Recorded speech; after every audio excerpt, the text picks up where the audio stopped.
Europe 1 Archives. François Truffaut, c'était mon ami. C'était quelqu'un auquel je téléphonais souvent pour lui demander un conseil. Il était toujours là, présent, généreux. Il écrivait beaucoup, des grandes lettres d'amitié.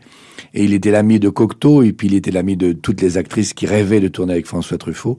Moi, je vais présenter Jeanne Moreau, Marlène Dietrich, Isabelle Adjani. Et François était quelqu'un qui était très sensible, sauvage, mystérieux, mais très généreux, très drôle. Il aimait beaucoup les histoires qui l'amusaient. Il était un fou de cinéma. Il allait au cinéma 3-4 fois par jour. Et quand il était malade, il se faisait passer des cassettes entières pour se rappeler le cinéma français qu'il a tant défendu. Et partout dans le monde, le metteur en scène après Renoir dont on parle le plus, c'est sûrement François Truffaut.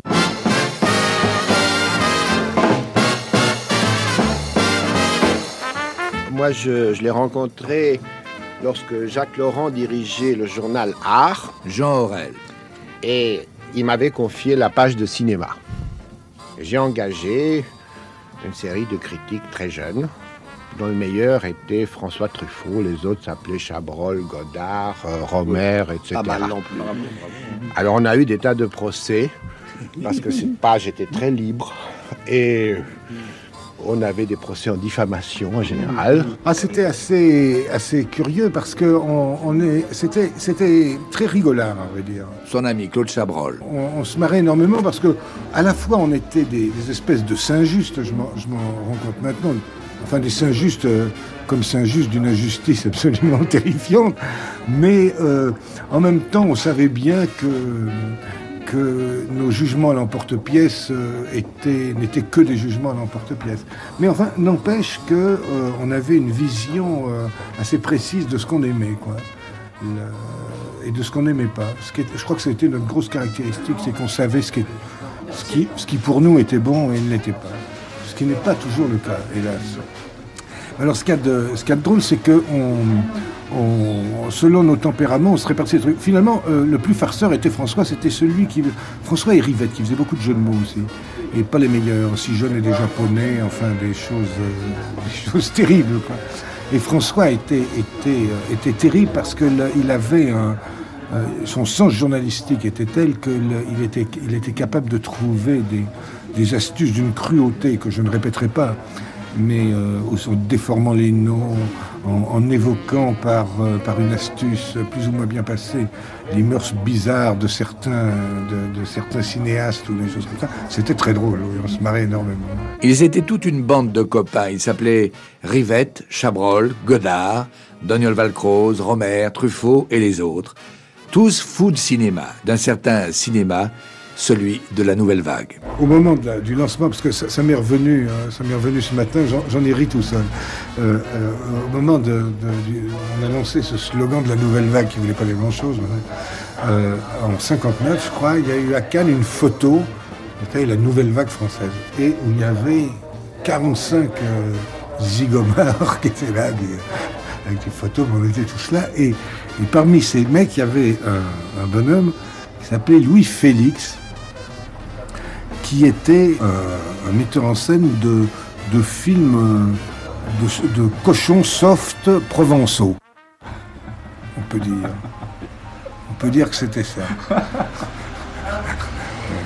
Il y avait un rapport très lointain avec Romer.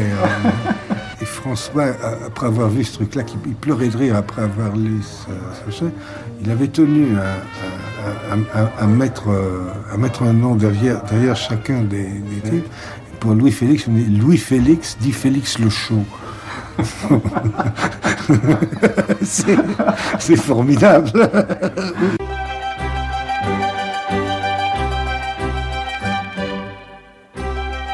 François Truffaut est né en 1932.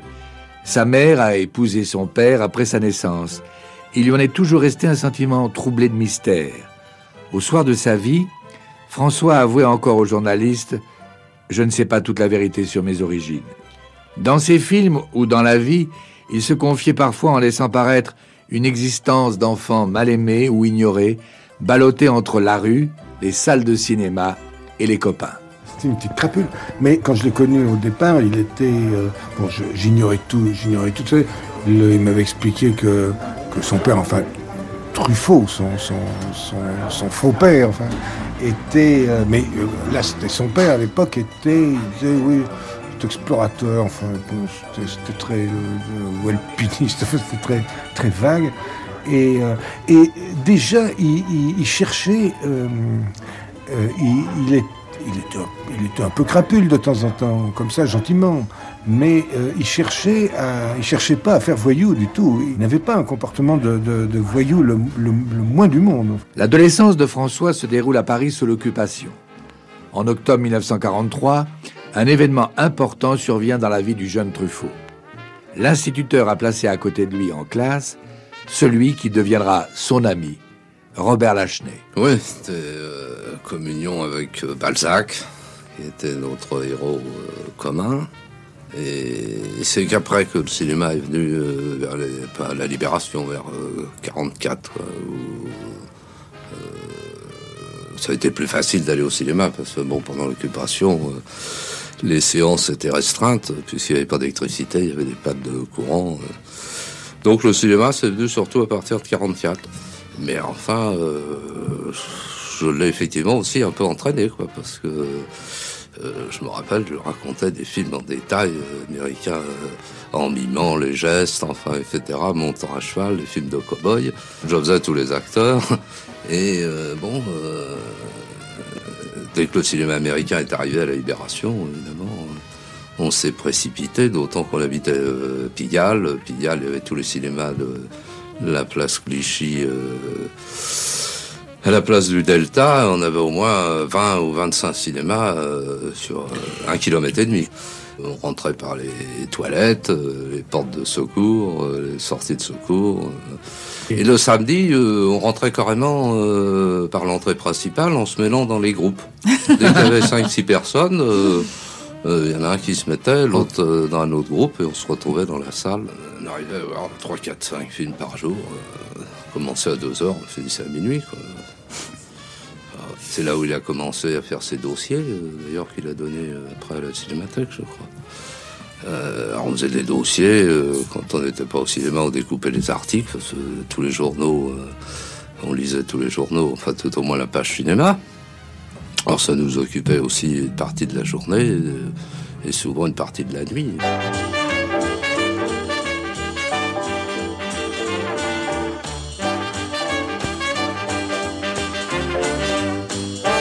Si le cinéma reste la première passion de François Truffaut, il en est une autre moins connue, l'éloquence.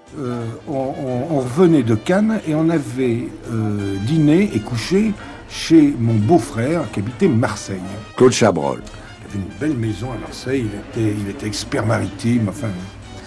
Et avec ce beau-frère, je parlais et je lui disais que je considérais Simenon comme un immense écrivain. Il se foutait de ma gueule.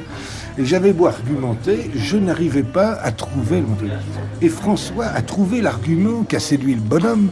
Il lui a dit, mais vous savez, André Gide tenait Simenon pour un immense écrivain, surtout dans la qualité de ses dialogues. Et d'un seul coup, j'ai vu le beau-frère troublé par une référence pareille et dire ben il faudra peut-être alors que je lise, parce qu'il l'avait sans doute jamais lu, croyant que c'était de la littérature de gare. Donc il avait trouvé l'argument, il avait analysé le bonhomme, il avait trouvé l'argument. Le cinéma, l'éloquence, voilà deux atouts pour séduire et nourrir la plus grande passion de François Truffaut, les femmes. Oui, il était timide, mais entreprenant. C'est là où il était fort. C'est-à-dire que, comme il savait qu'il était timide, il avait réussi, c'est le propre des artistes, ça, il avait réussi à transformer ce défaut en qualité. Donc, il séduisait par sa timidité. Il avait trouvé le moyen de séduire par sa timidité. Il était assez tombeur. Hein, Moi, je me souviens, bien avant, il était... Il avait une petite amie, je crois qu'elle était femme canon à la foire de Clichy. Puis on la mettait dans le canon et paf, on l'expédiait. C'était la petite amie de François pendant un petit moment. Puis il l'a trouvée mignonne dans sa petite jupette et mine de rien, il avait quand même réussi à la séduire, sans doute par sa timidité extraordinaire. Une femme canon est impressionnée par un timide, c'est bien connu. Oui, c'est devenu mon ami, je suis devenu son ami, c'est alors que Nous avons fait une rencontre de timidité. Charles Aznavour. Quand on s'est rencontrés, on n'avait pas grand-chose à se dire. Et François, qui aimait beaucoup la chanson, venait de faire Les Mistons. Il n'avait pas encore fini les 400 coups. Il avait envie de faire une sorte de documentaire sur moi. Il est venu me voir pour faire un documentaire. Et puis il m'a laissé une copie des Mistons parce qu'il savait que j'avais une salle de projection en 16 mm. Et ensuite, il me téléphonait de temps en temps, mais surtout il écrivait. Il n'aimait pas tellement téléphoner, pas venir, il écrivait beaucoup. Puis un jour, il m'a dit, j'ai trouvé un roman qui vous ressemble, parce qu'on se le voyait à l'époque.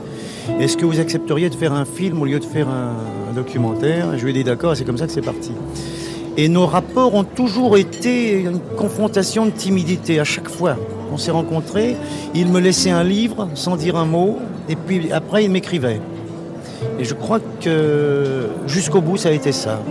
On se rencontrait à Hollywood, on dînait ensemble, mais on n'avait pas grand-chose à dire tout de suite, alors ça se terminait au fil de la plume. Et quand je dis de la plume, François a toujours écrit à la plume et non pas au stylo à bille.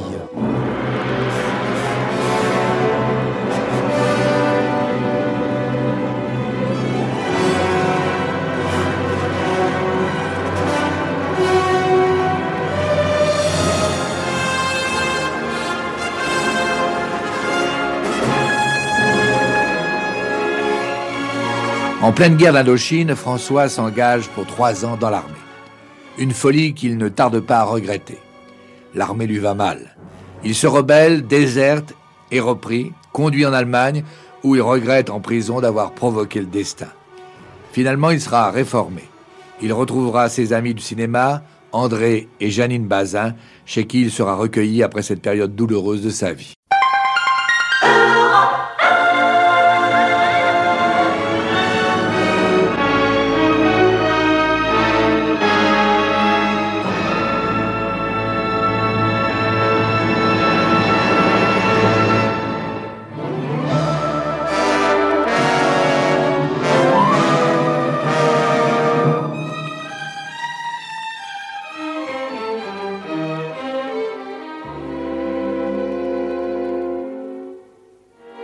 Ses premiers articles paraissent dans les cahiers du cinéma.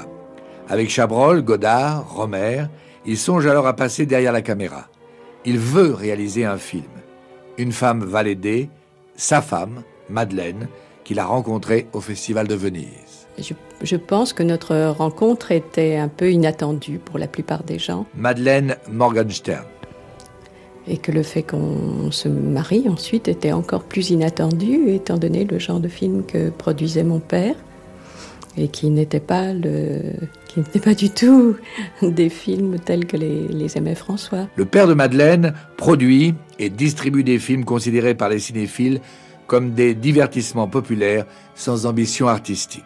Comme les gens des cahiers du cinéma, j'aimais m'asseoir très près de l'écran. Madeleine Morgenstern. Et je me suis toujours assise très près de l'écran, si bien que je me trouvais tout à fait en dehors des limites habituelles de la profession, qui étaient plus loin derrière et beaucoup plus mélangées. Puis j'allais à toutes les séances. Mon père m'avait délégué, n'était pas venu, m'avait chargé de voir des films et éventuellement de lui signaler un film étranger qui n'aurait pas de distributeur en France et qui me paraîtrait intéressant.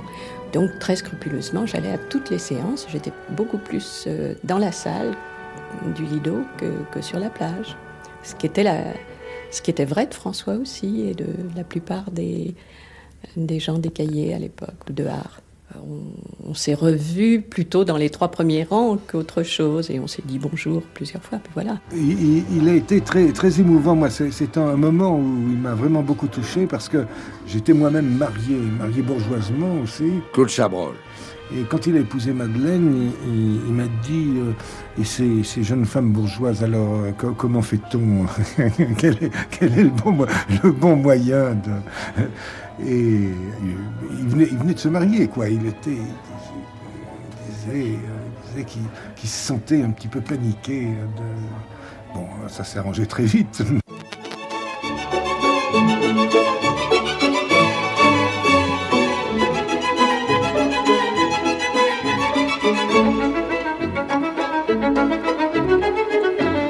François réalise son premier film, Les Mistons. Mais c'est Robert Lachenay qui l'a aidé. Robert a hérité, je crois, d'une grand-mère et il a mis pas mal d'argent, suffisamment d'argent à la disposition de François pour que François commence ce sketch qui, en réalité, je crois que le projet était de faire un film sur l'enfance et la jeunesse, composé d'environ 3 sketchs, et Les 400 coups aurait été le 2e. Il aimait la nouvelle de Maurice Pons, il l'avait lue, elle lui plaisait, Maurice Pons a accepté qu'il l'adapte. Et tout s'est fait très vite. Gérard Blain connaissait un petit peu la bande des Cahiers, François lui a demandé son accord, et Gérard venait d'épouser Bernadette Lafont, qui à l'époque n'était pas du tout comédienne, et je crois que Gérard n'avait même pas tellement envie qu'elle le devienne. Mais elle était tellement formidable dans les essais que je me demande même s'il y a eu des essais d'ailleurs. Mais je crois que tout de suite, tout le monde était séduit par sa présence et tout s'est fait très vite dans le courant de l'été. Eh bien moi, c'était donc à l'époque où Truffaut était critique à art et j'étais à ce moment-là mariée avec Gérard Blain. Bernadette Lafont. François avait fait une critique formidable dans Art pour Gérard qui venait de tourner Voici le temps des assassins avec Duvivier et Gabin et Delorme. Et notamment, il disait qu'il ressemblait à James Dean. Et James Dean, c'était l'idole de Gérard. Donc il avait été très touché par cette comparaison. Il avait téléphoné à Truffaut. Ils avaient sympathisé au téléphone et on avait, comme je l'accompagnais partout, puisque j'étais sa petite femme à l'époque, les Cahiers du cinéma, Truffaut et toute l'équipe des Cahiers du cinéma. Et Chabrol, tout le monde parlait de faire un film. Et Truffaut avait une nouvelle, les mistons, qui veut dire en provençal les enfants, les gosses, les mômes. Et moi, je suis donc de Nîmes, et comme ça, un printemps, on est tous descendus à Nîmes, et puis on était chez mes parents, on était dans la maison de campagne de mes parents, dans les Cévennes, et Truffaut a dit, voilà, je vais tourner ce film-là avec Gérard, et avec Bernadette, si elle veut, et moi, je suis morte de bonheur, parce que je rêvais de faire du cinéma. Je pense qu'il se disait que l'enjeu était moins grave que pour un long métrage, alors peut-être qu'il a eu moins peur qu'il n'a eu peur avant les 400 coups. Madeleine Morgenstern. Je crois qu'il voulait montrer qu'il savait faire un film, qu'il savait diriger des comédiens. C'est pourquoi je crois qu'il a eu avant des offres de documentaires qu'il a toujours refusées. Parce qu'il trouvait que même s'il réussissait un documentaire, ça ne prouverait absolument pas qu'il saurait filmer des comédiens et que c'était vraiment ça qui l'intéressait, c'était ça qui lui plaisait.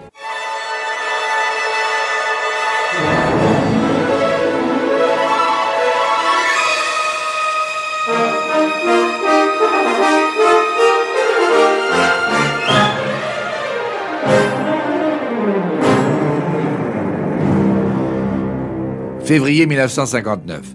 Les Cahiers du cinéma publient une photo du tournage des 400 coups, légendée par Jean-Luc Godard. Mai 1959, les 400 coups sont sélectionnés pour représenter la France au Festival de Cannes. La foule applaudit, la France découvre Truffaut et Jean-Pierre Léaud. Il aimait Jean-Pierre, qui était un comédien très contesté, qui n'a pas été contesté enfant, mais qui a été contesté quand il a été adulte. Or, François continuait à trouver Jean-Pierre formidable. Il trouvait que Jean-Pierre devait être dirigé. Et ce qu'il faisait, mais il aimait beaucoup le travail de Jean-Pierre, parce qu'il trouvait que Jean-Pierre ne ressemblait à personne. François Truffaut se retrouve à la tête d'un succès extraordinaire. Il emploie une partie de l'argent qu'il gagne avec les 400 coups pour financer un film de Jean Cocteau, Le Testament d'Orphée. Pour lui, ça a été très important, parce que d'ailleurs, c'est un des rares types qui soit devenu riche et qui soit resté généreux. Parce qu'en général, les types qui démarrent difficilement et qui commencent à avoir du pognon, ils les lèchent avec un élastique. Ben, lui, pas du tout. Il était resté généreux, parce qu'il l'était quand il est patron, mais ça, c'est plus facile. Et je me souviens d'un déjeuner qu'on avait fait ensemble, rue Lincoln, dans un bistrot qu'on aimait beaucoup, ça s'appelait chez Mercier, qui est devenu un japonais maintenant.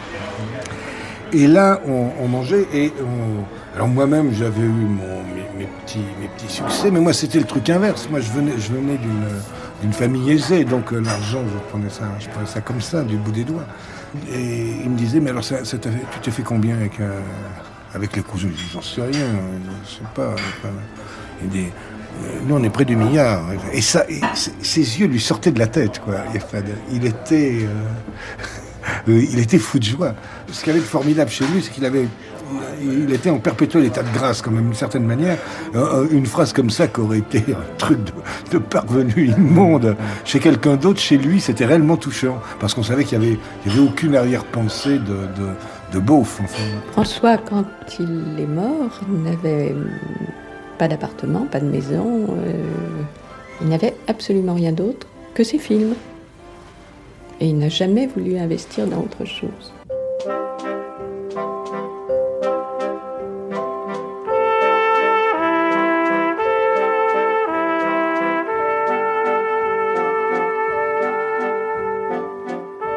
Après les 400 coups, François Truffaut monte sa propre maison de production, les films du Carrosse, nom donné en hommage au film de Jean Renoir, Le Carrosse d'or avec Anna Magnani. Les films du Carrosse n'ont jamais perdu d'argent avec un film de François Truffaut. Nous avons fait des films seuls, des films en coproduction, des films avec les Américains. Marcel Berber. Mais ça a toujours été positif. Alors sur les comptes, dans le détail, il ne s'en occupait pas. Mais ce qu'il aimait savoir surtout, c'est d'abord qu'il ne faisait pas perdre d'argent aux gens et qu'il en gagnait pour faire vivre sa société. Nous avons vécu relativement modestement, mais sans jamais vraiment être à la merci, d'être forcé de faire un travail qu'il n'aurait pas aimé. Nous avons toujours pu subvenir à nos besoins, c'est-à-dire de faire des films qui l'intéressaient. Et puis il a aidé d'autres personnes à faire des films. Il a aidé d'autres personnes. Seulement c'était souvent très difficile parce que vous savez, à partir du moment où il aidait quelqu'un, le film devenait plus ou moins un film Truffaut. Et c'est ce qu'il voulait éviter, car il voulait bien aider quelqu'un, mais que ce quelqu'un soit complètement libre de faire ce qu'il voulait. Et c'était souvent difficile. C'est pour ça, quelquefois, nous avons fait sous forme de prêt, discrètement, sans faire apparaître la société, car il se trouvait impliqué beaucoup plus qu'il aurait voulu l'être. Et c'était souvent gênant pour les gens, justement, qui voulaient aider. Il y a toute une évolution chez lui. D'ailleurs, il disait que son métier de critique l'avait beaucoup aidé. Claude de Givray. C'est à partir du moment où tu es obligé, tu peux pas dire ça me plaît ou ça me plaît pas. Si tu dis ce film n'est pas bien, tu es obligé de dire pourquoi il est pas bien. Donc effectivement, à force de juger comme ça les choses, ça te donne il y a des gens qui savent pas juger, enfin qui peuvent juger les autres mais pas eux. Eux, ça lui donnait un esprit critique formidable. Et d'ailleurs, il disait je tourne, déjà il avait beaucoup de mal pour son scénario. C'est vrai aussi qu'il aurait pu souvent écrire des scénarios seul, mais que justement il aimait travailler avec d'autres, qui lui apportaient la contradiction, qui renvoyaient la balle, avec lequel Suzanne Schiffman, qui pouvait jouer et tout.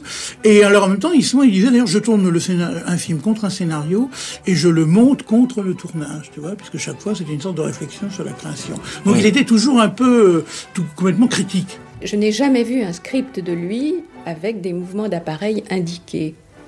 Travelling avant, la caméra est à tel endroit. Non, jamais. Contre-plongée, ou plan américain, ou plan moyen, alors que je lisais souvent des scripts avec ce genre de description. Moi, j'ai jamais lu un script de François comme ça. C'est il lui dit ceci, il lui montre cela. Donc, en gros, ce qu'on lisait ressemblait à ce qu'il y aurait sur l'écran. Je pense qu'il avait une vision à l'avance très précise de ce qu'il voulait dans une scène. Il savait...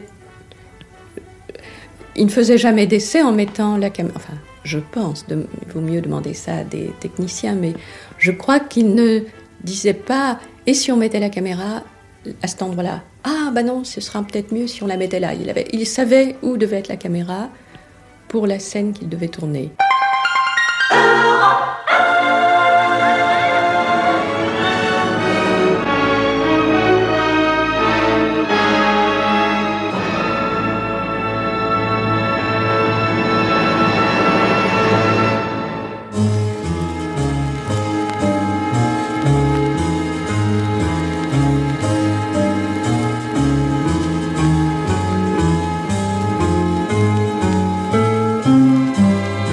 Après les 400 coups, François Truffaut tourne Tirer sur le pianiste avec Charles Aznavour et Marie Dubois. Le film présenté à Deauville est sifflé. Il découvre l'échec, l'hostilité des critiques qu'il retrouvera quelquefois dans sa carrière. L'expérience cannoise a été quelque chose d'un petit peu dur. Madeleine Morgenstern. D'un petit peu dur quand il a été réalisateur. Pas la première, bien sûr, pas les 400 coups. Mais ensuite, ça a été dur. D'abord, il a connu un très très très gros échec à Cannes, qui était La peau douce. Oui. Il a vu vraiment la salle se vider sous ses yeux. Ça l'a beaucoup. Ça l'a secoué. Enfin, il ne s'attendait pas à ce que le film soit choisi, mais il ne s'attendait pas à ce qu'il soit si mal accueilli.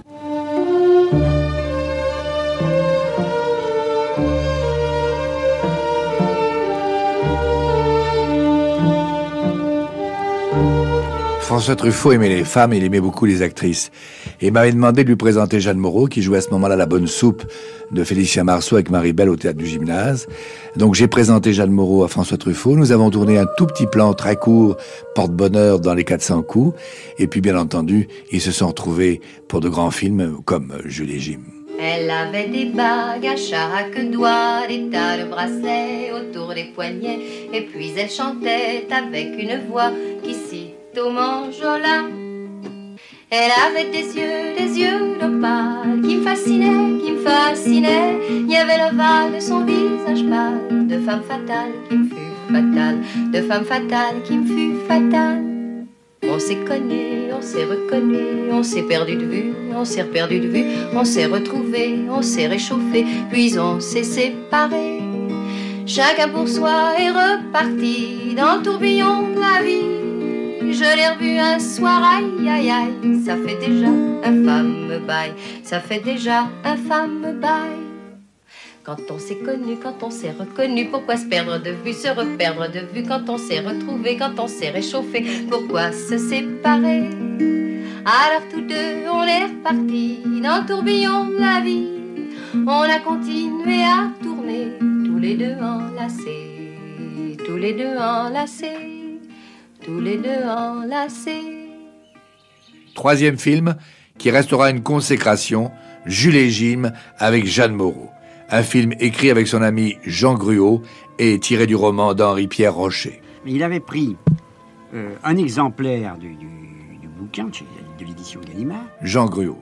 Il avait souligné tous les passages qui l'intéressaient, soit les phrases, les formules, les textes de lettres qui l'intéressaient, les passages qui pouvaient prêter à mise en scène, à les situations fortes, les passages de narration qu'on pouvait transformer en dialogue. Alors il y a des petits signes particuliers dans la marge, tout ça au crayon feutre, avec fureur, inscrit avec fureur. Il me passait l'exemplaire, et c'est à partir de ça que j'ai commencé à travailler. Les scènes de raccord, nous sommes en mettant quelques petites idées à droite, à gauche. Il y a par exemple, à un moment, un vague récit de guerre. C'est un souvenir d'un récit de guerre que m'a fait mon père. On a placé une allusion à Apollinaire que Truffaut tenait à placer. Des blagues à droite à gauche. Des fragments aussi d'autres romans de Rocher comme Les Deux Anglais et le Continent. Et quand on écrivait les scènes, on s'efforçait de retrouver l'espèce de style extrêmement concis japonais dont je parlais tout à l'heure de Rocher. C'est-à-dire ce don qu'il avait de réduire une vaste pensée en quelques mots, d'arriver à exprimer beaucoup en très peu de mots. Je ne sais pas si vous avez remarqué, c'est toujours du Rocher, c'est toujours plus ou moins du Rocher. Oui, à d'autres moments et dans notre travail, il joue les rôles. Surtout depuis que François a joué la comédie, à partir de l'Enfant sauvage, il a commencé à jouer la comédie. Et maintenant, c'est très amusant de travailler avec lui parce qu'il y a certaines scènes, il les mime et il les joue en faisant tous les personnages.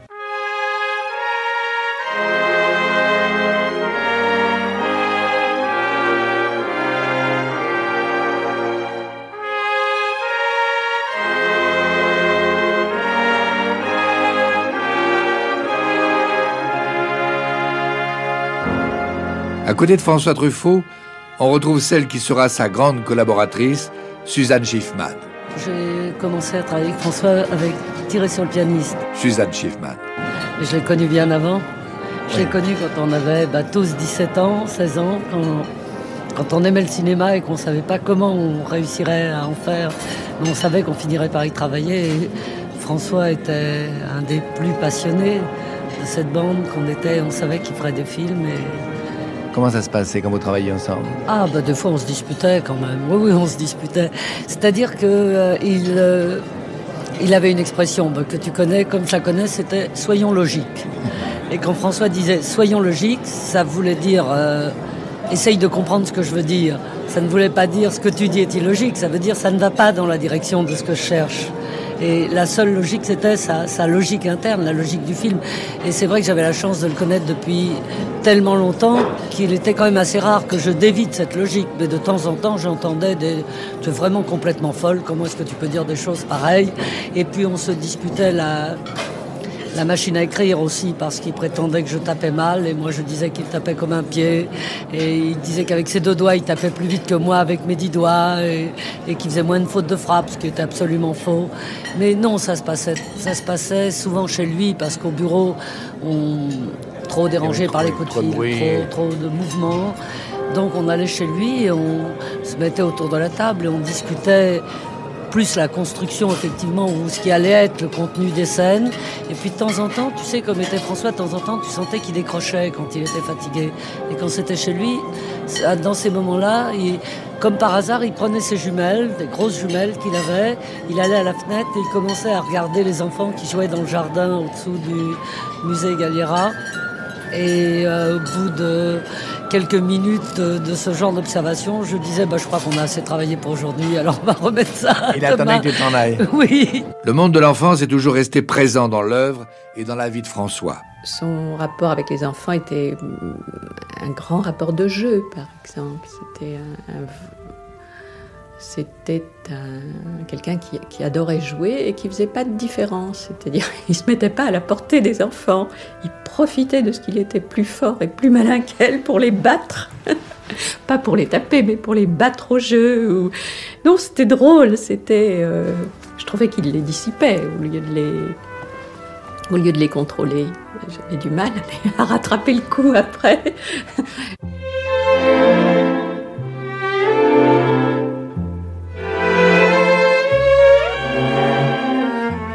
Peintre des sentiments, François Truffaut avait beaucoup d'admiration pour Jean Renoir. Comme Renoir, François Truffaut aime les acteurs. Il aimait les acteurs. Je crois qu'il aimait des personnalités. Il aimait pas beaucoup les acteurs je ne voudrais citer personne, mais les acteurs qui sont bons dans tout, qui peuvent tout faire. Il aimait pas ça. Il aimait les gens qui étaient spéciaux, qui avaient quelque chose, une intonation, une étrangeté, qui n'avaient pas peur d'être ridicules, qui ne pensaient pas à l'effet produit, qui pensaient à servir un rôle, mais en même temps, qui ne perdaient pas leur personnalité en jouant ce rôle. Oui, il aimait les hommes un peu fragiles. La seule exception, je crois, il n'avait pas beaucoup de comédiens à grand gabarit, mais il aimait beaucoup Depardieu. Parce qu'il le trouvait fragile, il trouvait qu'il y avait un contraste entre cette voix si douce et ce grand corps solide. J'ai tourné avec des gens très très charmants, généralement tous les metteurs en scène avec lesquels j'avais tourné avant, je me suis fort bien entendu avec eux, mais... Jean Poiret. Pour la première fois, très bizarrement, ce qui me gênait un peu au cinéma, cette trop grande... ce trop grand poids de la technique, tu vois, quand on est habitué au théâtre, on arrive, on est à 8h30 sur un plateau et puis on est libre, en fait. On est son maître.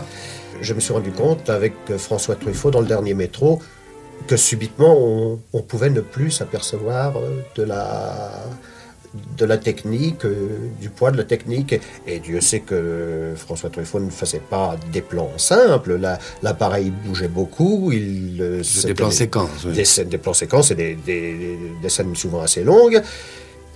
Mais subitement, je me suis trouvé très libre parce qu'il a sûrement la suprême vertu de prendre un acteur parce qu'il attend certaines choses de cet acteur, qu'il sait que cet acteur peut les faire, et qu'à aucun moment on ne subit de pression. Moi, c'est ce qui m'a surpris le plus, c'est que jamais à qui que ce soit, il n'impose, et les gens sont au meilleur de leur forme, peut-être parce qu'il les amène sans qu'ils s'en rendent bien compte à faire ce qu'il a envie de leur faire faire. Je ne sais pas ce qu'il avait vu, il m'a fait venir, je ne le connaissais pas, c'était au moment où c'était déjà un metteur en scène renommé, où il avait fait les 400 coups, il avait fait Jules et Jim, où il avait fait Tirer sur le pianiste. Daniel Secaldi. Il m'a fait venir. Alors j'étais surpris de retrouver sur le plateau un homme qui ressemblait à ses films. C'est ça qui est étonnant. C'est un homme qui est très près des acteurs comme il est très près des personnages. Il ne les considère ni comme des objets, ni comme des fins. Il est très près d'eux, attentif, comme il est attentif à tout le monde. Et finalement, ça ressemble à ses films, puisque dans ces films, j'ai remarqué que ce qui compte avant tout, ce sont les personnages, les rapports entre les personnages.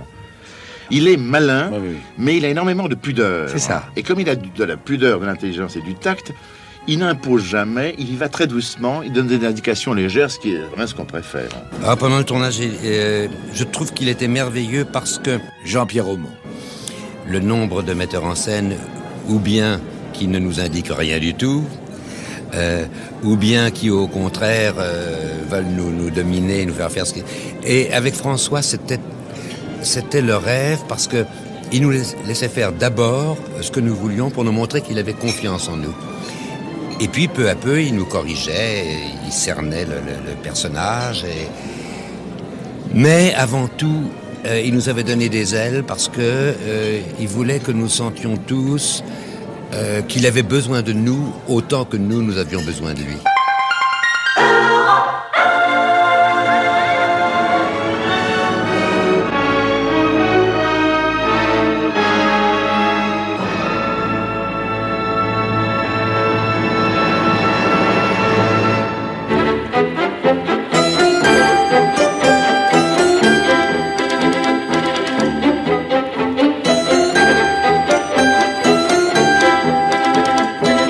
1968, François Truffaut tourne Baiser volé.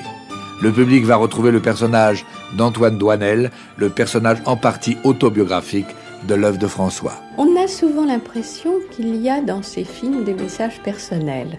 Alors les messages personnels, il y en a dont on sait à qui ils sont adressés. Et puis d'autres, on ne sait pas.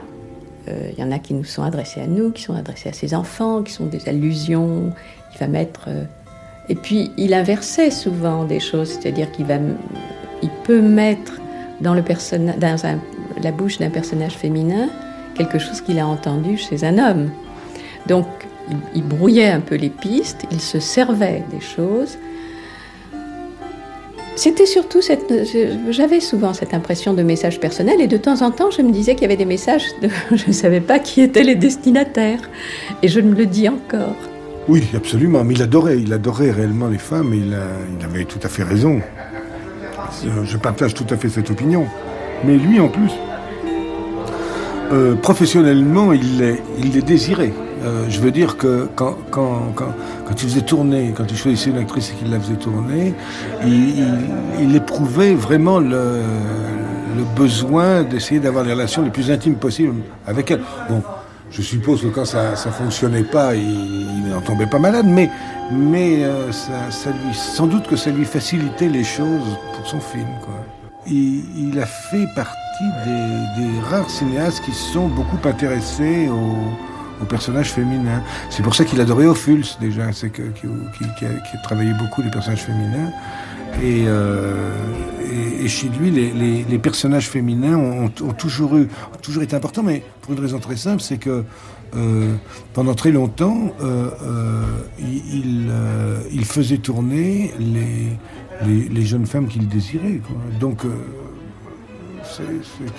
c'est normal de s'intéresser aux personnages féminins et s'y intéresser dans tous les sens du terme, quoi. Ah, pour moi, j'ai une tendresse... c'est le Père Noël, quelque part, puisqu'il m'a permis de réaliser mon rêve, comme ça, très vite. Bernadette Lafont. Et puis, en tournée, j'avais pas le trac du tout, puisque ça se passait chez moi, dans les arènes, dans les paysages nîmois ou cévenols. Comme ça, je ne savais même pas où était la caméra, je veux dire. Je réalisais mon rêve, et puis c'était un petit peu... Il y avait quelques nuages noirs à cause, effectivement, des réactions de Gérard qui étaient un peu pénibles. Mais là où c'était vraiment bien, c'est quand on a fait Une belle fille, parce que de le retrouver, donc il y avait le premier élan, et en même temps, j'étais une comédienne déjà, puisque j'avais joué, j'avais continué contre vent et marée à faire des choses, et là, en fait, Une belle fille comme moi, c'est un de mes meilleurs souvenirs de comédienne au cinéma. Ah, c'est une histoire tout à fait marrante. En fait, il avait mis une annonce dans un journal en disant qu'il cherchait une collégienne pour être la partenaire de Jean-Pierre Léaud. Marie-France Pizier. Et moi, je faisais du théâtre amateur à Nice et il y avait un journaliste très sympa qui s'appelle Mario Brun qui avait pris des photos de toute l'équipe et qui a envoyé, semble dire, des photos de moi à Truffaut que j'ai vu un jour comme ça débarquer à Nice et qui m'a proposé de faire du cinéma avec lui. J'ai pas dit vraiment non. C'est vrai, c'était un ami d'une fidélité extraordinaire. Claude Jade. Je crois que quand il vous avait donné son affection ou sa tendresse et qu'il vous avait fait confiance, comme tu viens de le dire, ce qui a été le cas pour moi, la chance que j'ai eue, il ne vous quittait plus. Je veux dire qu'on se retrouvait toujours, même si on ne se voyait pas très souvent, on se retrouvait de loin en loin, on ne se perdait jamais de vue. Et par exemple, je prends cet exemple-là parce que je trouve qu'il est tout à fait... Il représente tout à fait François. Chaque année, pour mon anniversaire, je recevais un petit mot de François. Chaque année, il n'oubliait jamais. Avec François, on s'est rencontrés d'une façon tout à fait officielle. Catherine Deneuve. C'est-à-dire qu'on s'est rencontrés à travers un projet de film présenté officiellement par les deux producteurs qui étaient les frères Hakim et qui voulaient à ce moment-là monter La Sirène du Mississippi, ce qui ne s'est pas fait, ce qui a été un projet reporté de presque 2 ans, je crois, à ce moment-là. Et puis, pas comme toujours, mais enfin comme souvent, ensuite nous nous sommes écrits. Donc quand nous nous sommes connus pour travailler, on se connaissait déjà évidemment beaucoup mieux. Étant donné que François est une des rares personnes encore aujourd'hui pour qui la correspondance était aussi importante que la conversation directe, avec évidemment cet avantage formidable qu'il y a une plus grande intimité à travers des lettres, à travers une correspondance que dans des conversations comme ça plus ouvragées. Il était très timide. Oui, mais il avait aussi l'audace des timides. Oh, avec François, c'est merveilleux, c'est une histoire extraordinaire. Brigitte Fossé. C'est un rendez-vous dans le temps qui s'est passé au même moment et pour lui et pour moi. C'est-à-dire qu'au moment précisément où j'avais envie de travailler avec lui, il a téléphoné à mon agent pour lui dire qu'il était en train d'écrire un rôle pour moi dans L'homme qui aimait les femmes. Et ça s'est trouvé, si tu veux, par une étrange longueur d'onde, être la même au même moment. Je l'ai rencontré pendant qu'il écrivait le scénario et la première fois que je l'ai vu, il m'a invité à déjeuner chez lui dans son appartement sur la Tour Eiffel. On a parlé de tout. Et puis j'ai fait son film, voilà. Toutes les actrices du monde entier ont été amoureuses de François. Elles avaient envie de travailler avec lui. Tu peux nous expliquer pourquoi ? Parce que Jules et Jim, c'est à mon avis le premier film où on parle de la femme avec suffisamment de gravité et suffisamment de légèreté. C'est-à-dire que je crois que un sentiment proprement féminin, François était capable de le capter complètement, c'est-à-dire ce qu'il y a à la fois de plus profond et en même temps de plus impalpable. Comment est-ce qu'on peut aimer 2 hommes ? C'est à la fois complètement fou, léger, et en même temps, c'est très très profond. Et je crois que justement, il était un petit peu le Mozart de la description du sentiment féminin. Ça avait l'air d'être comme ça, très très léger, mais en fait, c'était très très profond.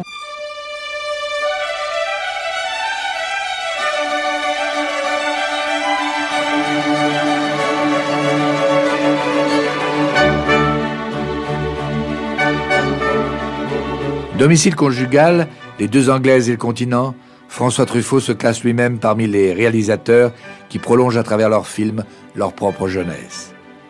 Mais il songe aussi à tourner un sujet consacré au cinéma. Le film s'appellera La Nuit américaine.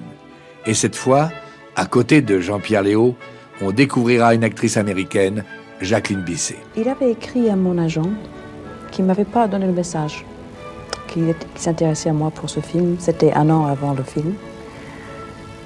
Et un jour, j'étais à Paris et quelqu'un m'a vu, c'était M. Lebovici qui m'a vu, Gérard Lebovici, son agent, qui m'a vu dans une boîte de nuit, en train de danser. Et il a dit à François, Jacqueline est à Paris, je l'ai vue. Il m'a dit, c'est bizarre que ses agents n'ont pas... Enfin, il n'y avait pas de réponse du tout. Et il m'a envoyé tout de suite le script de La Nuit américaine. Et j'ai dit à mon agent, parce que j'étais fâchée, très fâchée, qu'il ne m'avait pas donné le message, parce que dans tout le monde, c'était le metteur en scène avec qui je voulais travailler le plus, et dont je connaissais le travail le plus. Je ne pourrais pas croire déjà qu'il s'intéressait à moi pour un film.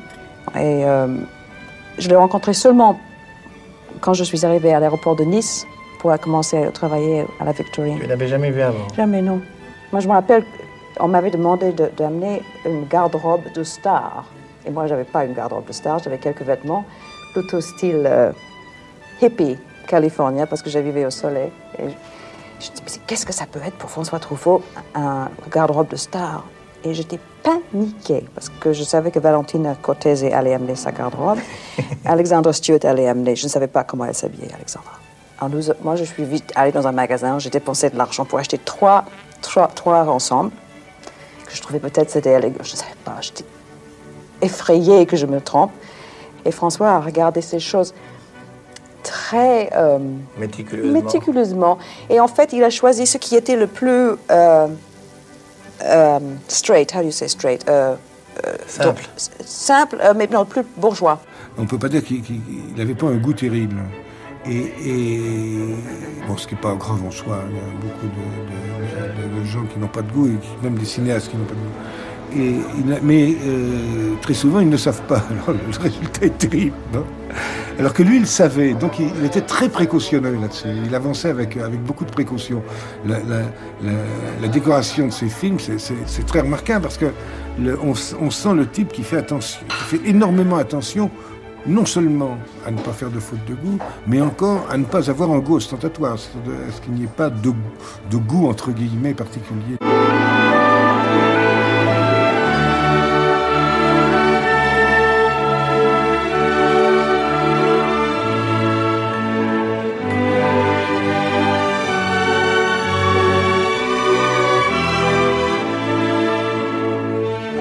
Hiver 1980.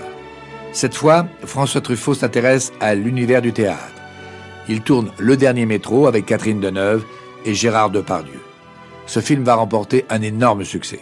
Le succès du Dernier Métro est complètement anormal, atypique, parce que il n'y a aucun des éléments qui d'habitude fait qu'un film a un énorme succès. Le Dernier Métro est un film de François comme un autre, bon, quand il l'a fait. Et d'un seul coup, il tire le jackpot, quoi. Mais ce jackpot, il sait que c'est un jackpot et pas autre chose. Et par conséquent, il n'en tire pas des conclusions sur son génie définitif.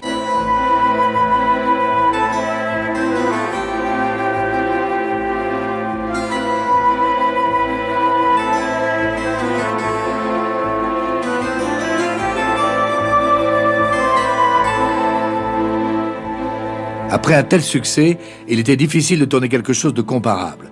François revient alors sur les écrans avec un récit différent, La femme d'à côté avec Fanny Ardant et Gérard Depardieu. Quand même facile à dire. Moi, La femme d'à côté est un film que je trouve absolument admirable. En plus, je trouve d'autant plus admirable qu'il est venu après le piège gigantesque du Dernier Métro, qui était un succès énorme et complètement inattendu. Et n'importe quel, presque tout, enfin... A priori, je n'ai pas d'exemple comme ça de cinéaste qui a un triomphe comme celui-là et qui ne perd pas les pédales. C'est-à-dire et là, il a fait exactement ce qu'il fallait faire. C'est un film qui, par son audace et par ce qu'il était, bien entendu, ne pouvait pas prétendre au succès du Dernier Métro et ramener au contraire les choses à l'aune de son œuvre, hein, c'est-à-dire au niveau de la diffusion. Ça, c'est très fort. Viendra ensuite Vivement Dimanche avec Fanny Ardant et Jean-Louis Trintignant. Ce sera le dernier film, c'est une comédie. Bon, là, tu sais qu'on a travaillé ensemble et le soir même, je ne veux pas être trop mélodramatique là, mais c'est vrai que c'était en 83, Honfleur, le Vivement Dimanche venait de sortir. Claude de Givray. C'était la veille du 15 août et on travaillait à 6h du soir, puis on s'est arrêté pour dîner. Et c'est au milieu du dîner que François a dit « Oh là là, j'ai mal à la tête, j'ai quelque chose ». Et puis, de fil en aiguille, c'était son cancer qu'il ne savait pas tout de suite.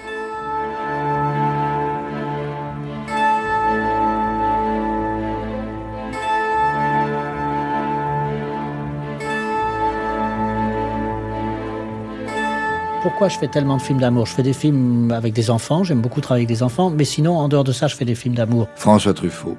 Il me semble, c'est parce que chaque amour est particulier. Si vous faites Le Pont de la Rivière Kwai, vous donnez le pont de la Rivière Kwai à 8 metteurs en scène, il vous faut à peu près le même film.